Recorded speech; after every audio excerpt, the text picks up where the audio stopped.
This episode of Primitive Culture is brought to you by Audible.com, offering more than 180,000 titles for smartphone, tablet, and desktop. To get a free audiobook of your choice and to help Trek FM at the same time, visit audibletrial.com/trekfm. And also by Enterprise in Space, an international program of the non-profit National Space Society. Find out how you can help science and education and become a virtual crew member aboard the NSS Enterprise Orbiter by visiting enterpriseinspace.org. And if you want to join the conversation and share your thoughts on this episode, join the Babel Conference, our listeners group on Facebook. Just type BABEL into the Facebook search field. We look forward to seeing you there. This is Tim Russ, Lieutenant Commander Tuvok on Star Trek Voyager, and you're listening to Trek FM. Open your mind to the past. Oh, this may mean something. I've been coerced into watching tonight's movie. You do have books in the 24th century. It's a primitive culture. I'm just trying to blend in. Some people think the future means the end of history. We haven't run out of history quite yet. Hello and welcome to Primitive Culture, a Trek FM podcast all about our history, our culture and how Star Trek relates to it. I'm Duncan Barrett and I'm joined today from the NEC, the National Exhibition Centre in Birmingham, by Tony Black. Hi Tony, how are you? I'm very wet right now. It's severe weather warning conditions. We're sort of podcasting while getting soaked, really. But apart from that, I'm fine. We are. We've got a small canopy over our heads, so you know we're just about surviving the Ferenginar-style deluge here. But good weekend to choose to spend the whole weekend indoors, basically, wasn't it? Yeah. Pretty good weekend, and this is a good event, really, to do that. Destination Star Trek, which second year running for us, isn't it? I think since we came here. So 2 years before that. I came in 2016. Only for the Friday, actually, weirdly enough, and I was trying to get to out of work and rush here for the interviews with people like that was the year that William Shatner went on morning TV in the UK in his pajamas and had a row with with the people. It was brilliant, but I missed all that sadly. But yeah, I've done it for this will be 3 out of the last 4 years, and it's fun as ever, really. We've seen some good panels already, haven't we? We were at the Patrick Stewart panel this morning. 2,200 people, I think. Most of them paying 25 quid a pop. So anyone who's good at their maths can work out the budgetary, the bottom line on that one. It must have been a pretty lucrative one. But great to see him on stage. Great to hear a little bit about the Picard show. Some very tiny nuggets of information, I think, seeping out just about. We're going to go and see a panel later on today with David Warner, I think, who both you and I, Tony, are huge fans of. I mean, I don't know about you, but for me personally, both within Star Trek, but also I was lucky enough to see him playing Falstaff in Stratford for the RSC. Unfortunately, only in Henry IV Part 1. I don't know why I didn't manage to get a ticket to Part 2, and I've always sort of regretted it, because that's really the kind of killer part in a way for that character. But even in Part 1, although he's a very funny man, which you wouldn't necessarily think of with David Warner. You think of him as quite serious, but he played the comedy brilliantly, but also with that kind of streak of sort of simmering tragedy underneath was kind of layered in there. So it'll be very interesting to see him. We had Patrick Stewart already in his panel talking a little bit about some of the parallels between his kind of Shakespearean background, very much like David Warner, Shakespearean Royal Shakespeare Company actor, famously played this kind of Hamlet in the 60s that blew everyone away because it was so modern and different and revolutionary, really. And Patrick Stewart was talking a little bit about what he brought from that kind of classical background into Next Gen. The key detail that I hadn't heard before, I don't know if this is a story he's been telling for donkey's years and I just haven't picked up on it, was that he said that he was the only member of the cast who knew what to do with his hands because there were no pockets in the Starfleet uniforms. And he said he'd been working in tights for the last 15 years or whatever, so that wasn't a problem for him. Yeah. It was I hadn't heard that either. I enjoyed when he was talking about how he started in rep and he'd started in all these theatre companies, and the only place that turned him down was Birmingham, which is where we are right now, which is my hometown. He said, I almost worked in Birmingham. I'm pretty sure if he asked them now, they'd give him a slot, I think. I think they go, go on then. All right. Yeah. But he never quite worked here. But yeah, there's some great sort of theatrical people in Star Trek. I mean, Warner, particularly, David Warner, I love him in Time After Time as well. Have you never seen that? No. It's a great film. Nick Meyer, yeah.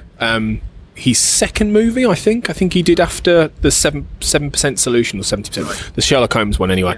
And he's basically playing Jack the Ripper who travels through time in that, and it's not nearly as ludicrous as it sounds. It's actually really good. Yeah. So he's one of those people who's, you know, you can put him in almost any role and he's great, you know. And that's the thing. It's like when you hear like Patrick Stewart and these guys talking about Star Trek, you know, I think Stewart was talking about they were talking about the idea of a company in his panel, and the idea of it being a very sort of theatrical experience, even though you're filming a TV show, you know, and you're doing quite a lot of pages a day, and it's the actual rigours of that, but in that it felt theatrical doing The Next Generation. That was interesting hearing him talking about that, about how it did equate to being on stage, you know? It's quite heightened. The language in some ways is quite sort of specialised.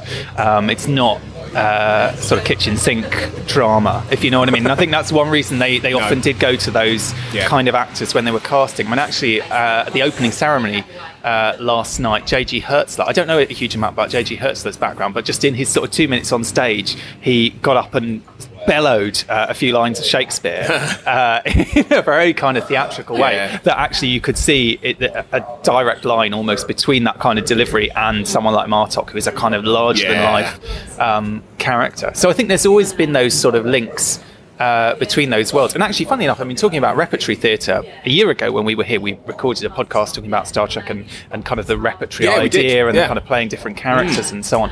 But one of the things you do get in repertory theatre is very little preparation time.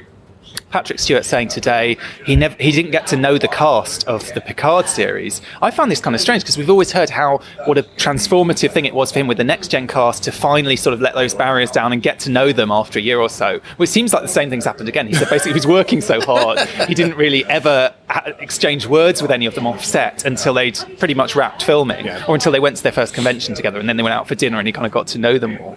But there is that kind of similarity with a show like that where you're getting your sides every night or whatever, and you're learning your scripts and really trying to stay on top of it, and a repertory company where you're playing a different role every week. And actually David Warner in Chain of Command, as I understand it, he was only cast like a day or two before they started filming. I can't remember what the whole story was, but which is amazing because you think of that as like one of the great guest performances in Next Gen, and he had zero time with it. I'm sure I read even he was reading some of the lines because he hadn't been able to learn them, you know. But that is what you get with that kind of performer who is so able to like switch it on, bring so much to that character that they can pretty much turn up and do the job and just wipe the floor with everyone else. And you get that feeling with a lot of what, you know, you can kind of give these guys anything particularly and they'll make it work like that. And I mean, you know, obviously Warner played Gorkon, didn't he? You know, and you mentioned Hertzler. You can feel the Shakespearean aspect of Klingons particularly, and that's something that Nicholas Meyer really brings out, isn't it, in The Undiscovered Country, this idea of the fact that the Klingon people, there is a very sort of Shakespearean tragedy bent to it all, to what they are. And I think that's why if you put these great sort of theatrical people in these roles, they can make magic out of something that other people might not in the same way, you know? Well, absolutely. And with Star Trek 6, I mean, it's got the Shakespearean title, The Undiscovered Country. You've got Christopher Plummer, again, great Shakespearean actor. I mean, we maybe think of him from The Sound of Music, but also huge, kind of Shakespeare kind of background as well. Julius Caesar, didn't he, with Shatner? Was he in that production? Was he? I didn't realise that. It might not have been that, but I'm sure they did Shakespeare. I think you're right. We talked about this a couple of years ago, didn't we? Are we repeating ourselves now? We've reached that point. Primitive culture redux. No, you're right. They did. They had worked together on various It might not have Shakespearean been roles that as well. that Maybe play. it wasn't that one. Who knows? I don't know. But anyway, it's true. You bring those people and you bring that kind of quality, and I think that's one of the things Nick Meyer was looking for. Yeah. So interestingly, with that film, you've got three classically trained. You've got William Shatner, who we might think of as a kind of TV star, but did have that background. You've got Christopher Plummer, who we might think of as a movie star, but actually has that background. You've got David Warner, who he's not so well known. I've always thought I sort of feel it's a bit of a crime that David Warner is not up there with the McKellans absolutely. and the Jacobys, and No. where's his knighthood? Because he has been putting in, and he's in a lot. You'll see him cropping up in stuff and TV stuff. He was in Doctor Who a couple of years ago, he takes not necessarily the kind of star billing parts, but always does a phenomenal job with them. Whether he's had 5 minutes with the script or or whatever, he's just one of those actors that is very, very reliable to really bring something special. Yeah, he's one. I've always thought he was brilliant. He's one of them who I don't understand. A bit like he's not been in Star Trek, but Timothy Spall is another actor I just think should be knighted. He's one of the greatest actors ever, and he's not quite. He's probably a little bit more well known than David Warner, but he gets some leading roles at least, doesn't he? He's had he's been headlining films sort of in more recent years anyway, and exactly. Going back a while, he has. But I know what you mean. He's not kind of up there in that establishment. Right, exactly. And David Warner's definitely one of them. And you think, is it because with him there's always been sort of that level of more of a level of dangerous charisma than some of the others, like he's always even in the Star Trek roles he plays, he's playing people who are either malevolent or he's playing people who are a bit damaged, like the character in Star Trek 5. Sort of loose, and he's smoking, isn't he? And he's a bit kind of you're right. He's not what you'd think of typically as a Star Trek character, really at all. And he's you almost can't imagine him in that kind of leading man role. Patrick Stewart sort of broke the mould a bit, really, with Picard, didn't he? I mean, he talked a lot about that, about how, at first he thought they'd cast the wrong person, and he told this great story about how he'd come to The Next Generation through a bottle of whiskey in 1972 that led to Robert Justman, and then led to all that. And it's like that he wouldn't, even in the 80s, and it would especially be the case now, he wouldn't be a traditional kind of heroic leading man role, and they broke that mould and he became that. But you almost can't imagine someone like Warner with that edge to him as being in that part, yet he has the charisma, he has the acting ability. And I suppose that's the difference, isn't it? That's where, would Patrick Stewart have played Gul Madred as well? You wonder that. You think, I don't know. I mean, and maybe because he didn't play that role. If you flip them round, maybe he could. Maybe there is an alternate universe where David Warner was a really good Jean-Luc Picard. I don't know. I can't see that, because I think actually, it's an interesting question. Obviously, Patrick Stewart is phenomenal. I personally think he's by a country mile the best actor that Star Trek has had. And I feel like it's a bit like with the X-Files. People say the same thing about Gillian Anderson. He's someone that they kind of landed that's in a league that they maybe almost didn't deserve. Not to disparage anyone else or whatever, but like really kind of very high level there, and kind of able to elevate everything.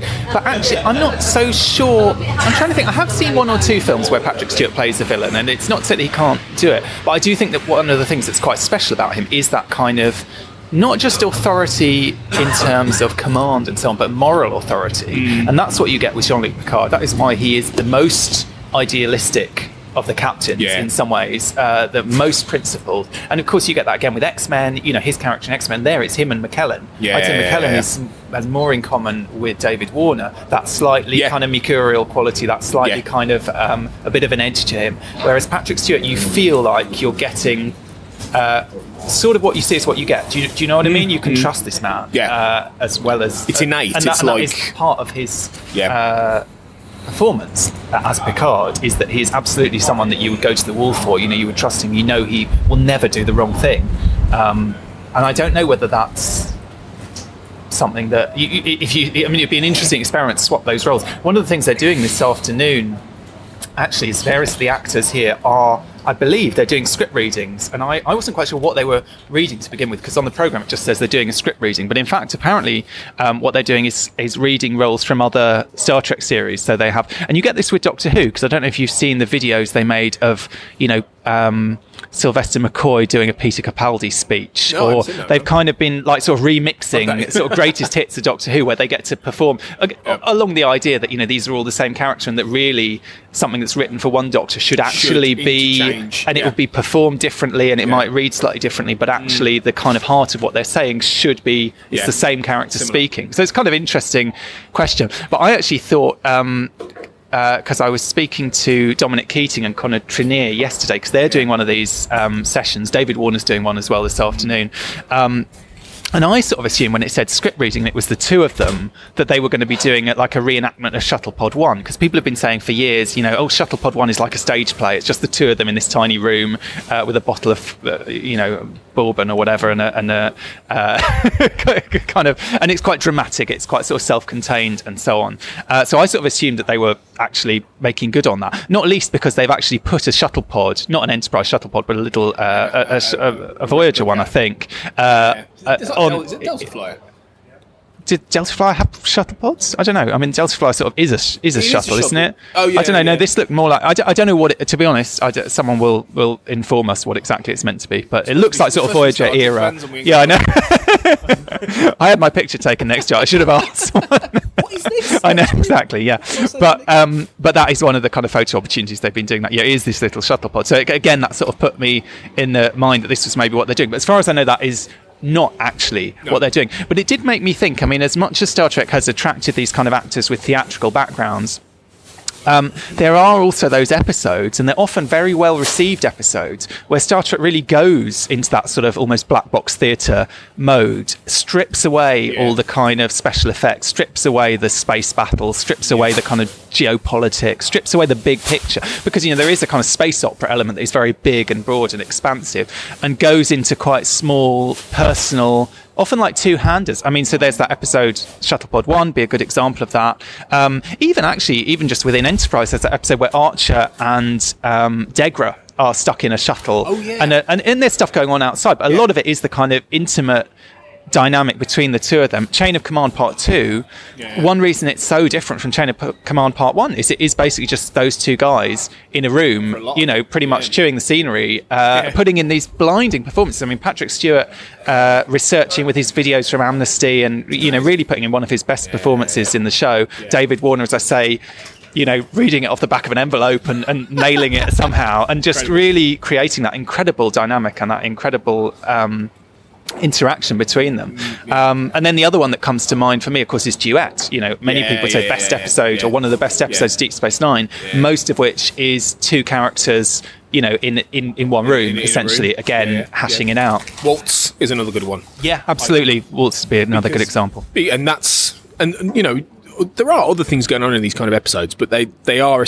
all about trying to capture what you would feel on stage. I think in many ways, you know, you feel like as they're being written, they are being written with a theatrical bent in mind, and that, you know, the writers want to imagine that you would put this on a stage and you would have that intimacy, you know. And I think not everyone can do it though, and that's the thing. I mean, that's why one of the reasons I love Waltz is because Avery Brooks and Mark Alamo both have the chops to do that. You know, David Warner and Patrick Stewart obviously do, and that's why. I mean, we joked just before this. I can't remember Shuttlepod One. Like, you know, you said, have you seen it lately? I was like, I can't remember any of it. I was like, is it in Voyager? Is it in Enterprise? I can't even remember the show, right? Now, that could probably be my lack of knowledge and, you know, heresy and all that. But also, is it because maybe we're not dealing with the same theatrical quality in terms of the performance as we are in some of these others? I think that could well be a part of it, to be honest. And I feel slightly guilty saying this, because I do know that a lot of people, that's one of their favourite Enterprise episodes. They love it. I love the idea of it. I applaud the concept of it. I've never quite felt that it works for me, and this is partly because I'm just looking over my shoulder to check that Dominic Keating isn't sitting behind me as he was in the bar last night. But before I say this, but, you know, I have said on record before, Malcolm Reed is not my favourite character in Enterprise or in Star Trek by quite a long shot. And I think for me, that's part of it, is that actually in that episode you require quite a lot of not just drama, but kind of charm and you have to be really invested in those two characters. And for me, that episode doesn't work because I'm only invested in one of them, and that's not really enough to sustain it somehow. Also, I think I just have a negative association with it because, funnily enough, I think that was the episode that in the first run of Enterprise was the last one I watched, and then I didn't tune in the following week. And I'd skipped a few. I was in America at the time, so I was jumping around a bit, but that was the episode. I remember watching it in a hotel room and just thinking, I'm done with this. I've had enough. And I don't know, maybe that was unfair, and maybe that unfairly prejudices me against it in the future. And I know, as I say, that a lot of people love that episode, but for me, it's never quite worked in that same way. But I respect absolutely that for a lot of people it's a great achievement. It's an excellent example, certainly compared to something like Chain of Command or Duet. And I think Duet's an interesting example, actually, because as much as I think that episode is fantastic, there are odd moments in it where sometimes I feel it's almost a little bit too stagey. Like there are just little lines here or there where it kind of feels to me like it slightly crosses over that boundary, but I totally forgive it because I love the episode overall. I think it's incredibly powerful. I think the two performances, almost without exception, are totally blinding.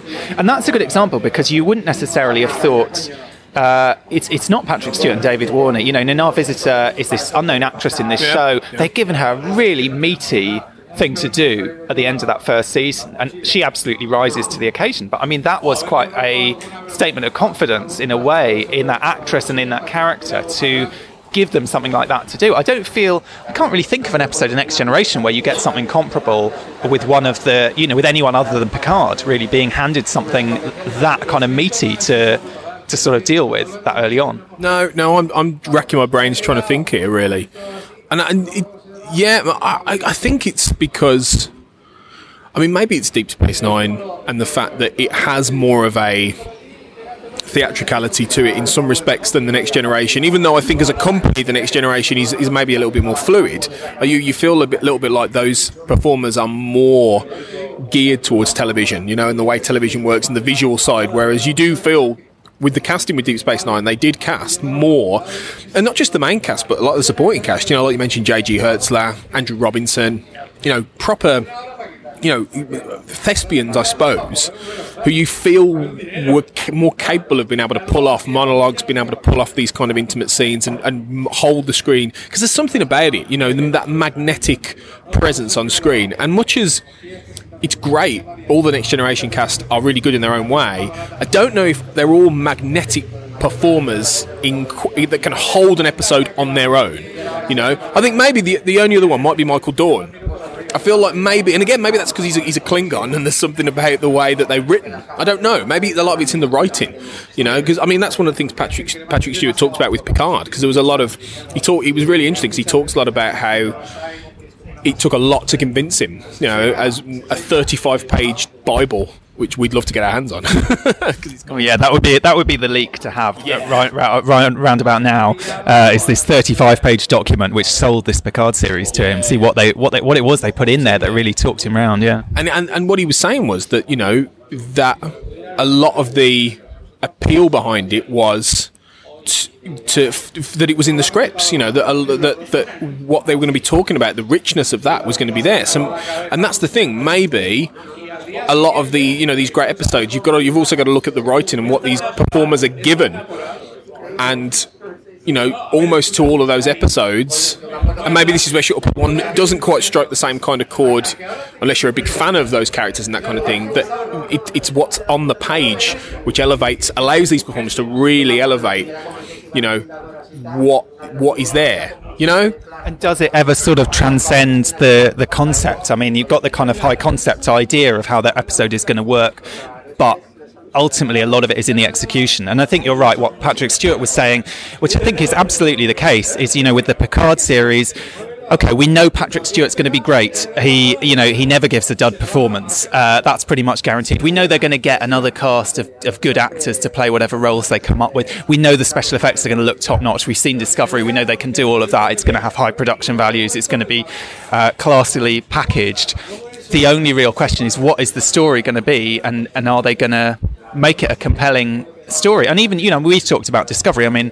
I don't want to rehash all our thoughts about Discovery's, pros and cons or whatever, but I mean, certainly for me, I would say my biggest sort of general bugbear with Discovery is I feel like all of that stuff I feel they've got all the ingredients for something truly fantastic, but it's the kind of it's that 35 pages, it's the outline, the documents that I would be looking at thinking, well, is this really the story you want to tell? Do you know what I mean? You've got these great characters, you've got really talented writers, you've got amazing visuals, really great directors. They've got a kind of roster of really great directors.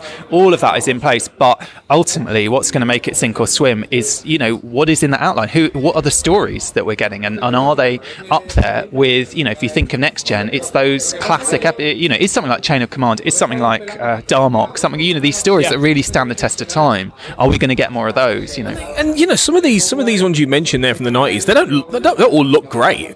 Some of them are quite cheap looking. They're on basic sets. And it doesn't matter. It doesn't matter because you're hooked. You're magnetically hooked to what's going on, and that's the thing with some elements of certainly Discovery, which is the newest stuff.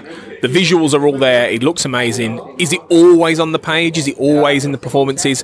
I don't personally think so. And I don't think it's that you've necessarily got... Some of the performers are better than others, but I think you do have the capacity for some of these people to really pull something like that off. I mean, Jason Isaacs, for one, he's a great example of someone who, again, like you mentioned earlier, is maybe a little bit like... richer an actor than the franchise sometimes. He's more along those lines for me of a Patrick Stewart and that kind of people, in terms of getting someone you're like, wow, this guy is an actor first and foremost. There's a lot going on there, absolutely. And I suppose maybe another way of looking at it is, you're saying some of those episodes from the 90s, maybe we look back on them now a bit like, when we were growing up, maybe we were looking back on the episodes from the 60s thinking, there's something slightly creaky about it. I don't think Star Trek was ever kind of creaky to the level of something like Doctor Who, where you can literally see the furniture moving and so on. Or EastEnders this week, they broadcast an episode where someone opened a door and behind the door was something saying, "Set in use, please do not strike." Really? Was it on screen? It was on screen, yeah. Amazing. Went out. So it's not quite at that level. But I suppose what I'm getting at is that with those kind of great episodes, great writing, great performances, great relationships, great dynamics like that, actually you could put that in a black box studio. If you put Patrick Stewart and David Warner on stage together in a room with 50 people and they performed that episode, it would be electrifying to watch, and it doesn't need any of the paraphernalia. And that's the sense in which I suppose it is theatrical. It is about kind of bringing it down, bringing it sort of zeroing in on the human beings in front of you. Because really, I suppose that's what you get with theatre. That's what you get in some ways with a convention. You get that kind of, there isn't the screen in between us and them. You're seeing these people in their real life identities and so on, but you're physically present with them in the way that you are with theatre. And you can get that quality on screen with these kind of episodes that we're talking about, and I think that's one reason that they do really resonate potentially, is that you do feel they draw you in. I suppose it's the difference between I remember because I originally trained as an actor, and I remember someone talking at one point about the difference between a performance that you throw out to the audience and the performance that kind of draws them into you. Do you know what I mean? And you get them leaning forward on their seats, because not to say that you're not loud enough or whatever, but that there's something that you're kind of it's finding that sort of balance where it's not just like you go and see the latest Star Wars movie or whatever, and you're kind of sitting back with your popcorn, your drink or whatever, and it's just being blasted in your face. It's that kind of thing that makes you lean forward and makes you think, I want to get closer to this somehow. Well, I saw the recently Fleabag on stage. Now, I don't know if anyone's familiar with the British sitcom Fleabag, comedy series, not really a sitcom, with Phoebe Waller-Bridge, and she does a one-woman show. And I didn't see it on the stage, I saw it at the cinema via the National Theatre Live kind of thing. And it's obviously a different experience when you've got that screen barrier than it would be in front of her, but it is that very much that kind of performance that is all about drawing you in, intimate, and there is a very intimate, and it's very different from Star Trek, obviously, because the subject matter is very different, and it's a comedy first and foremost, but there are moments of genuine tragedy and pathos in that whole thing, moments where there are moments sometimes where you might laugh and you're like, oh my god, I shouldn't be laughing at that, or moments where you're just genuinely on the verge of crying because it's desperately sad, and she can switch between the two really quickly, and that's the sign. And there are points, I think, in some of the best Star Trek episodes with the theatricality where you do have that, you do have that sense of being just drawn in and hooked, and it's a rare show to do that, really. So, certainly in terms of a show that's primarily all about visuals and it's all about different worlds and all this kind of thing. There's not many and that's one of the reasons that I've missed that, and I kind of hope Picard can do a little bit more of that, even though it seems to be much more in the modern mode of action first and drama later.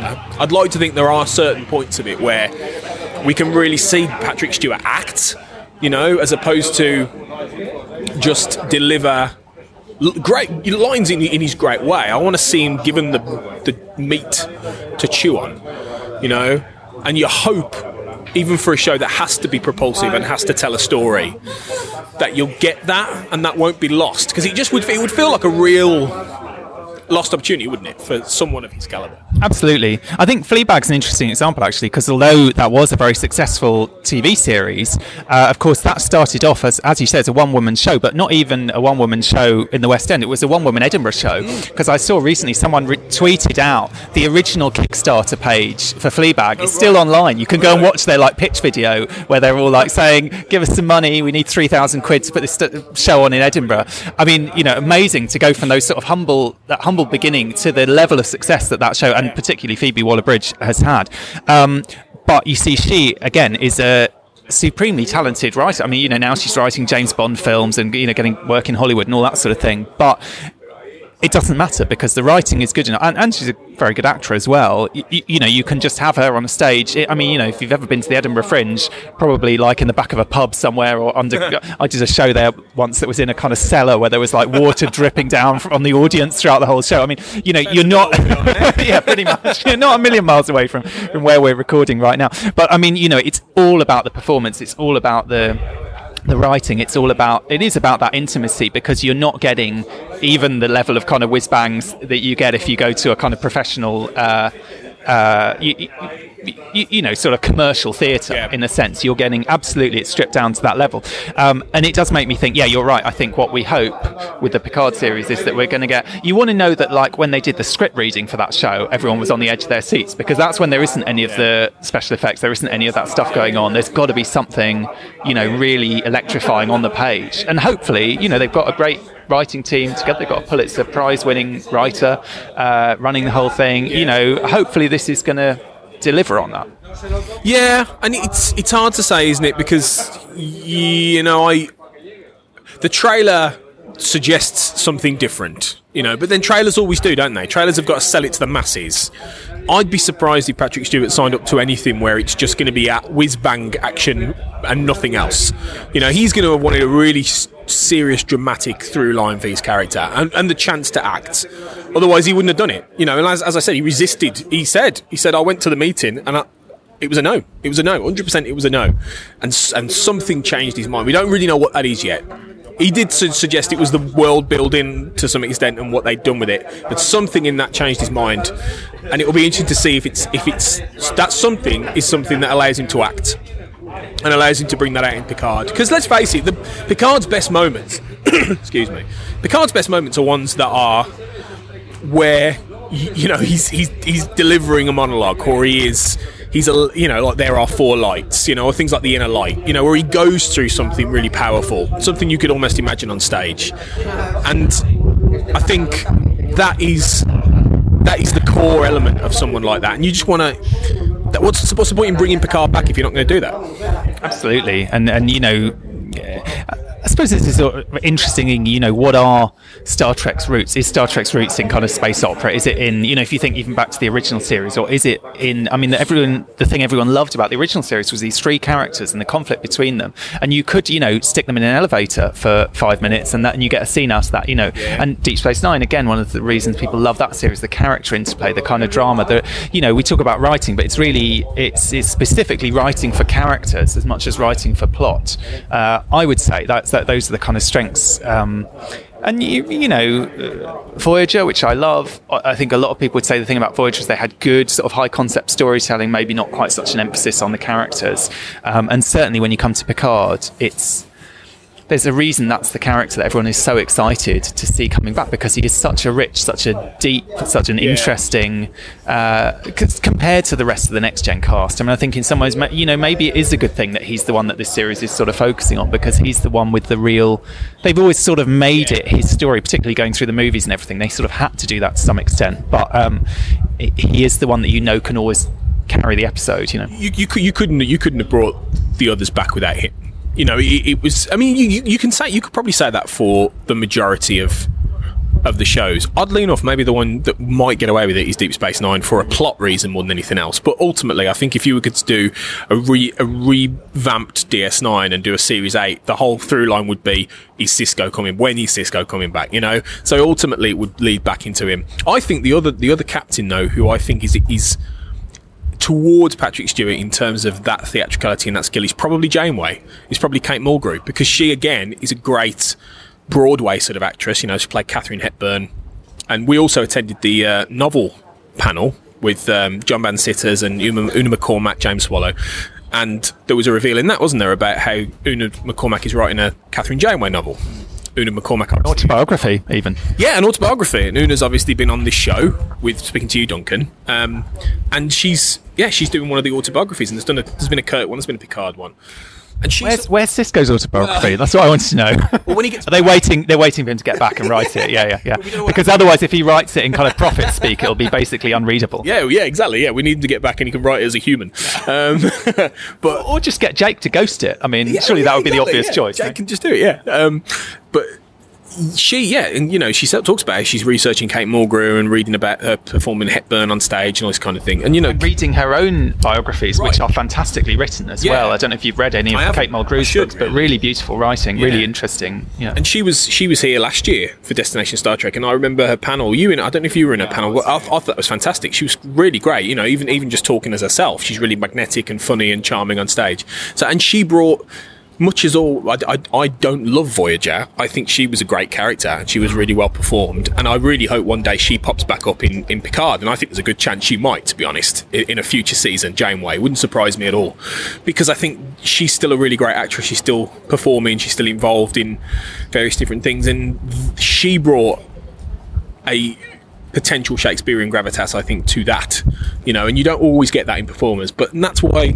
My frustration with something like Voyager is that it didn't always give people the chance to do that kind of stuff, you know, and when it did, potentially it was at its best. So, you know, I think the roots of some of the best Star Trek are when it feels like it's people in a room getting to the core of humanity, you know, and exploring that through drama, through performance.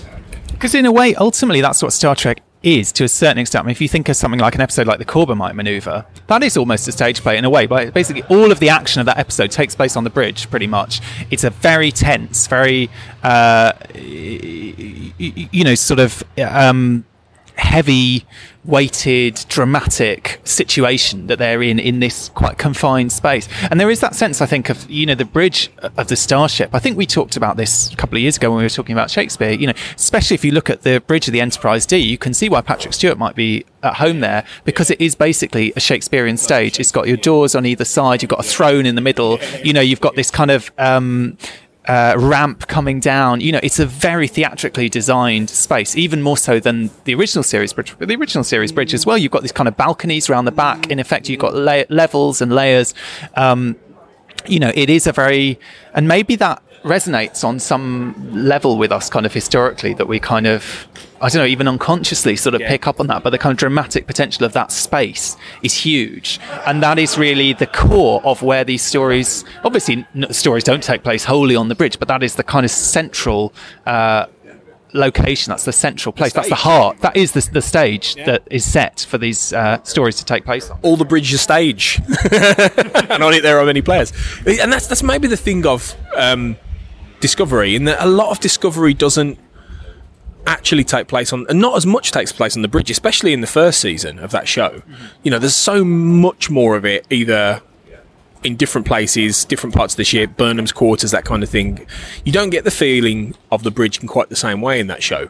And it's very big, their bridge as well. It's huge. It's very slick. It looks good, but there's something very, you can't really imagine them kicking back and kind of relaxing there. Whereas, and partly that's, with Next Gen, obviously we had like the carpeting on the walls and everything. But you sort of got that sense, and with DS9, even in Ops, even though that's quite a forbidding environment in some ways because of the Cardassian design, you'd get little bits of gossip going on. You get kind of chat. I feel like you get a little bit of that with Discovery, with the Detmer and some of those kind of lower down, the kind of lower ranking characters in a sense, but it doesn't really feel like a relaxed workplace in the same way some of those previous bridges did. It definitely feels more like a kind of military command center somehow, and maybe that in a way that makes sense. That's sort of logical. We think of these, Starfleet ships are, it is like, the Navy or whatever in space or whatever, but maybe you lose something there. It could, because obviously in season 2 they get some soft furnishings. They're going to Saru's going to redecorate plants everywhere. All this nice futuristic stuff. Yeah. It could be though, because they're sort of lost in time, and it could be that it becomes more of a home. It could go down more of a Voyager-ish route. This show now, in that it's they have to find it becomes more of a home, more of a stay. That bridge becomes more of that kind of stage for them, that kind of central nexus place. I'd like to think so, actually, because I think it's more. It feels like it's been designed more for the visual element than the performative element, and I think that's a shame. And I think you lose something on that as a result. And it feels almost a bit like, when you go to the theatre, often you get act breaks, and you get an act break and there's a complete switch of location, or we jump 10 years or something. It does almost feel like a gesture, a bit like that. I suppose Battlestar Galactica did the same thing. They had a huge jump between seasons. But,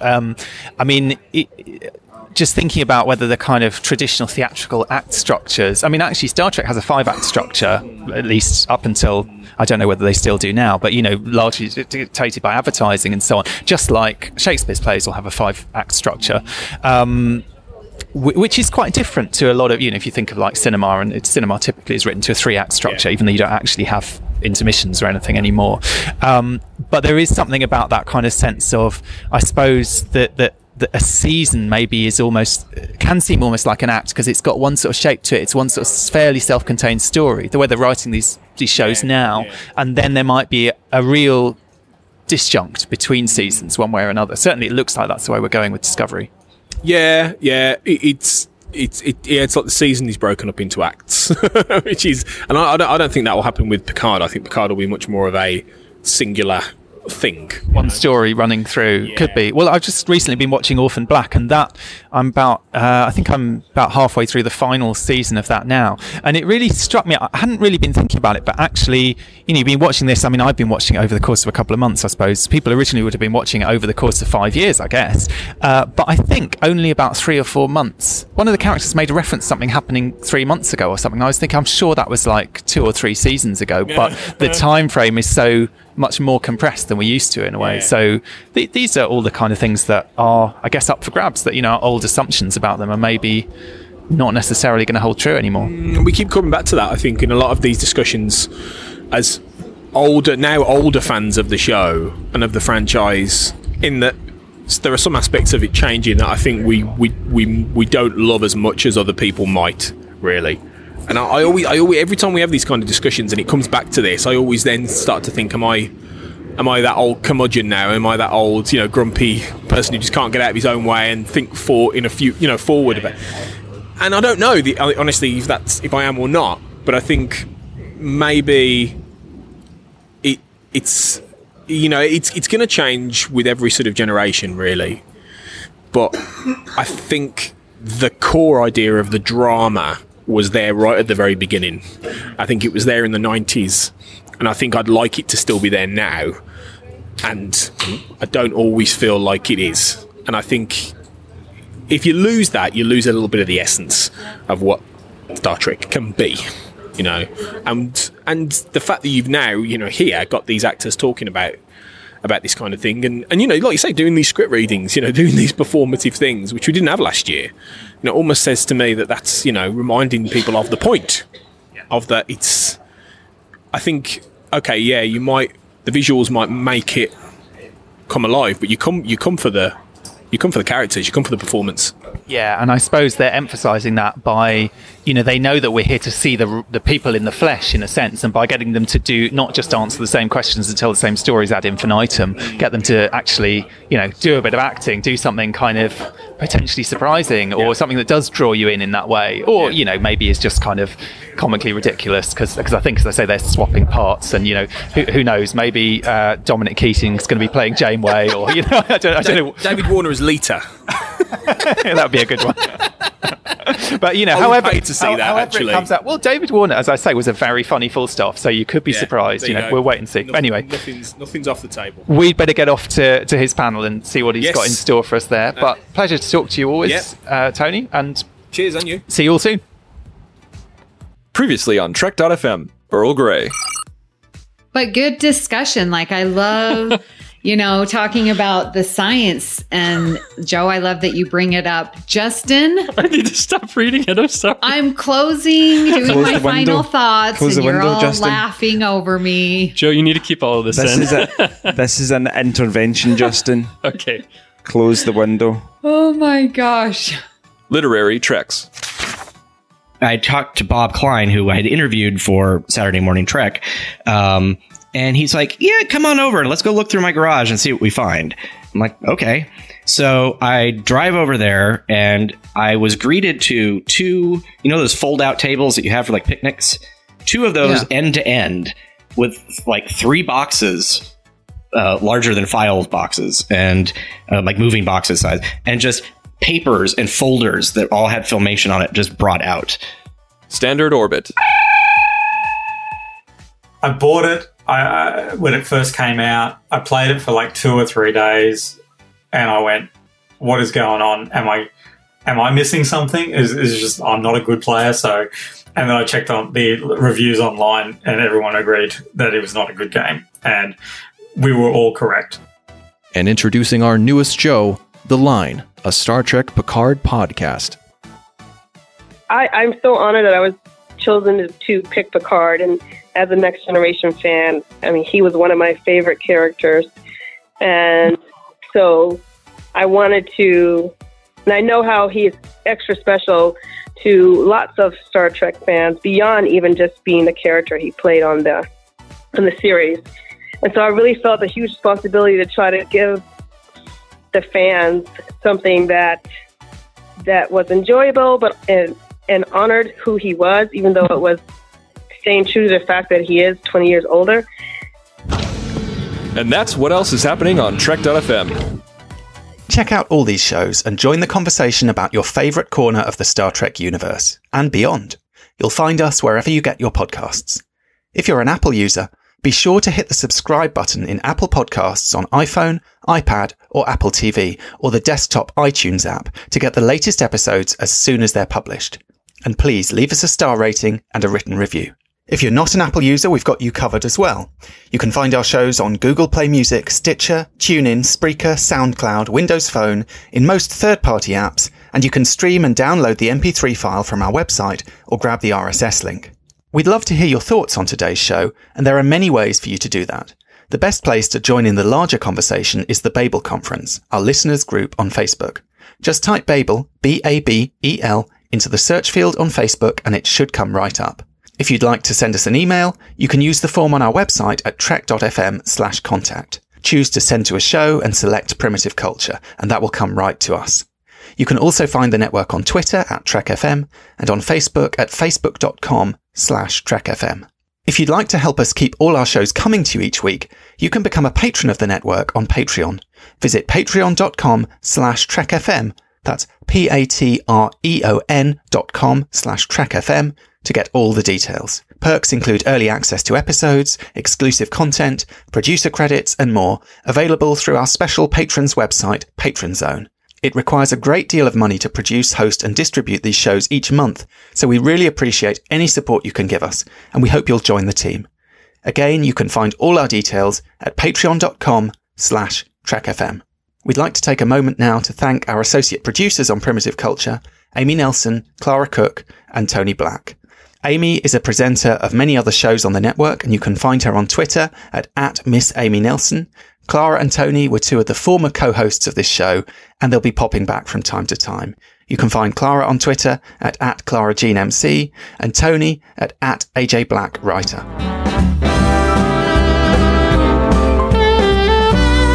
You're blended, all right.